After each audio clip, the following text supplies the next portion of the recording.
When we communicate effectively, we create stronger connections, healthier relationships, and more fulfilling lives. The good news is that with practice and understanding, we can train our brains to communicate more mindfully and effectively. In this episode, Steve will help us understand how our brains react to communications, why misunderstandings happen, and how we can better connect with others.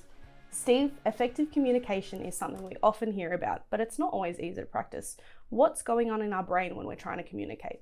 So communication goes on at many different levels that we're aware of, levels that we're not aware of.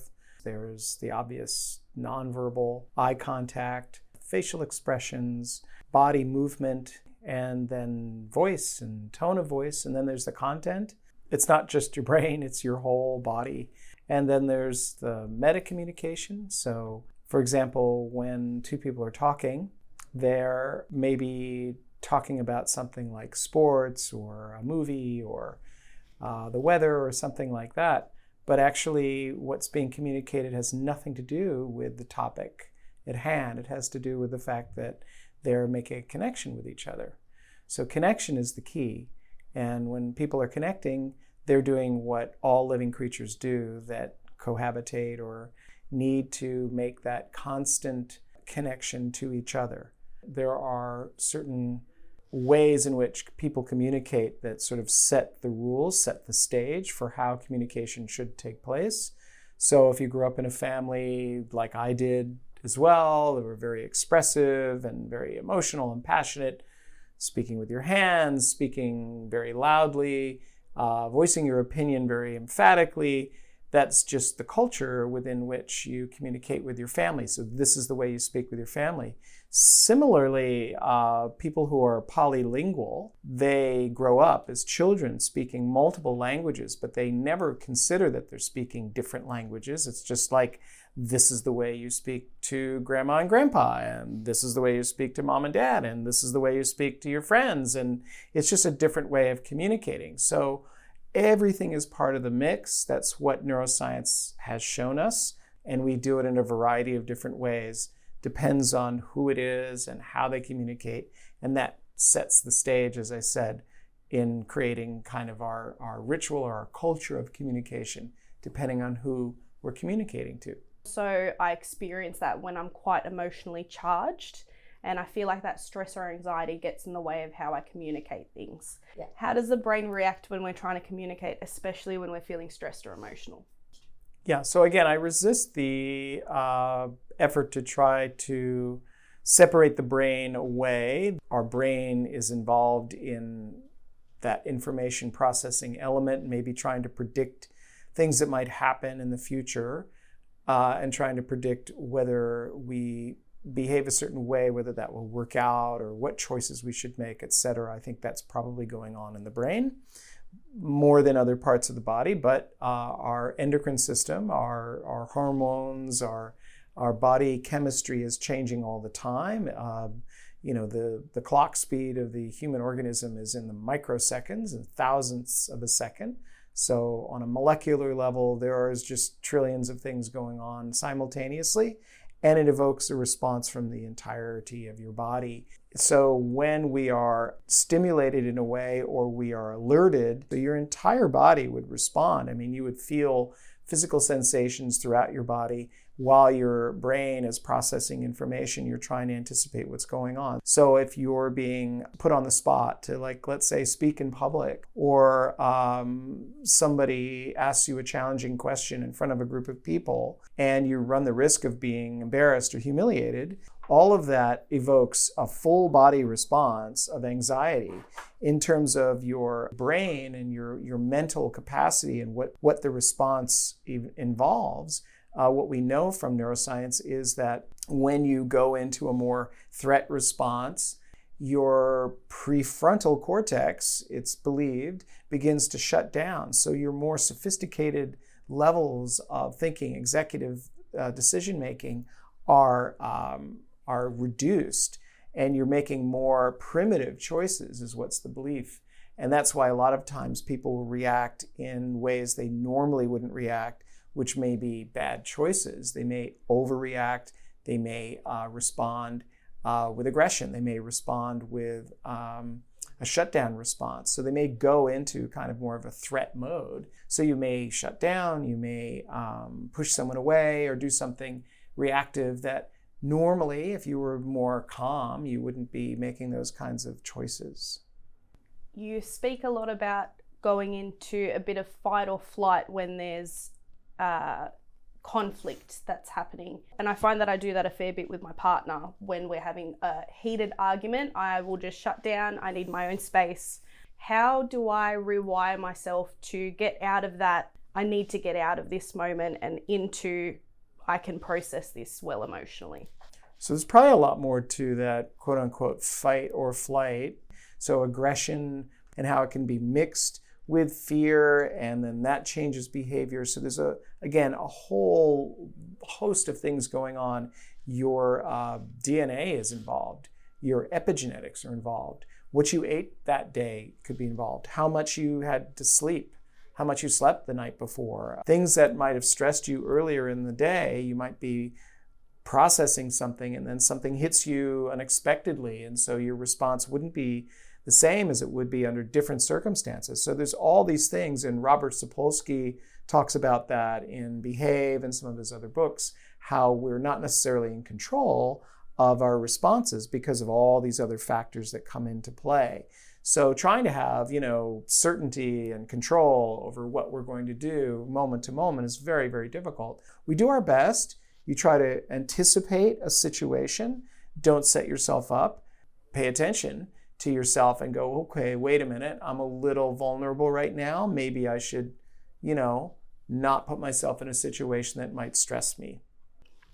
On the flip side to when we're stressed and reacting instead of responding, from a neurological standpoint, do we receive words of affirmation or acts of service in a different way to what another person would?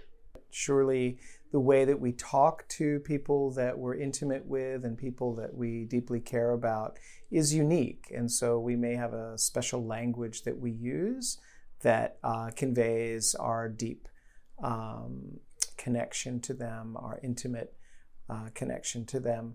So in terms of how we understand that better is again tied to how aware we are of what we're thinking, how what we think makes us feel, what we're experiencing in general is connected to our perceptions and our expectations, how well we know the person, how well we know ourselves.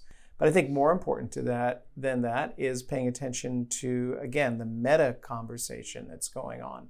So Deborah Tannen talks about this, the way that couples speak to each other and the difference between sort of socialized gender roles and the way that manifests in communication. So typical heterosexual couple, the male might be sitting there and the female might ask, are you hungry?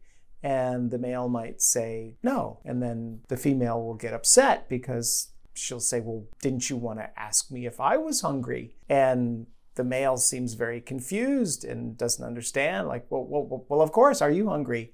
And she throws up her hands in, frustration. But the idea there was a meta conversation going on that he wasn't paying attention to, which was she wanted to have a conversation. It wasn't about whether someone was hungry or not. And he didn't pick up on that. I think it's easier to think about it, the fact that you're, a human being, you're connecting to other human beings and being aware of the fact that you're making connections. So when there are long periods of silence or people don't spend time being in connection with each other, they're not talking about anything with each other, that's an indication quite often that there's a disconnect. It's important to pay attention to what they're trying to communicate, which may have nothing to do with the content of what they're saying. Empathy can be challenging, especially when we're dealing with people whose perspectives or experiences are really different from our own. How can we cultivate empathy in these situations? Well, that's where imagination comes into play. But before you do that, you really have to be in touch with yourself. So when you're feeling a feeling, you should understand what that feeling is. You should have a language for describing it. You should be able to communicate it to others. You should know what it feels like in your body. You should understand its connection to what you're thinking, what your expectations, what your perceptions are. You should have a real understanding of your emotional experience to the level that you could describe it very well, and then someone else would be able to understand your experience. Empathy is the opposite of that. That's from the receiving end. That's being able to understand another person's emotional experience, and also to understand that others may not have the capacity to describe their emotions, to be aware of their emotions, etc. So that can be a problem if someone is themselves out of touch with their emotional experience. They're just not aware of it. They can't put it into words. They don't understand entirely what it means. They don't know what connection to their ideas and expectations are. Then it's difficult to have an empathic relationship with them because they themselves are disconnected. If they are connected and you're connected, then I would imagine just having a bit of imagination and thinking about, well, what would it be like to be this person? And it's one of the reasons I became a psychologist, was because I thought, wow, isn't it fantastic that I would get to know what another person, as best as anyone can, has lived through, has experienced. Because if you think about it, your whole life, you're just stuck inside of you. You can never know what it's like to be inside of someone else's life. So it's one of the interesting things about what I do. It sounds like you've got a lot of experience with empathy. Is there such a thing as being too empathetic? Well, if you lose yourself in the experience of another person, if you become so invested in what the other person is experiencing, you might be in a fantasy of your own. So maybe they're not experiencing that, but you think they are. And so you can get carried away with your imagination and overinvested in the other person's supposed, or maybe actual, emotional experience, to the point where you're making yourself extremely upset for whatever reason. It's not necessary and it's not helpful. The other thing that can happen is two people can get together and become what's referred to as being enmeshed. So they sort of have a feedback system. They're feeding on each other's negativity. Sometimes it can be the thing, and maybe complaining about the world together and just making themselves, both of them, very, very upset. And people do that quite often to escape their own emotional experience. So they lose themselves in their imaginary version of what someone else is experiencing. For a lot of us, I know for me especially, communication patterns come from my parents, my childhood, my past relationships. How can I break free of that and create a new, healthier way of communicating with people? Well, it sounds maybe repetitive and simplistic, but again, that self-awareness thing is the key. If you adopt certain strategies without paying attention to them, and then they're not working out for you, then that is something that you can only change once you become aware of it, and then to make a conscious effort to think differently about, number one, why are you doing it? Number two, what is it getting you, or what do you think it's getting you? And is there a better approach that you could use? So thinking about it, that gives you some kind of awareness, but feeling it and thinking about it gives you a better choice, usually. Steve, is there anything else you'd like to say about effective communication before we finish up?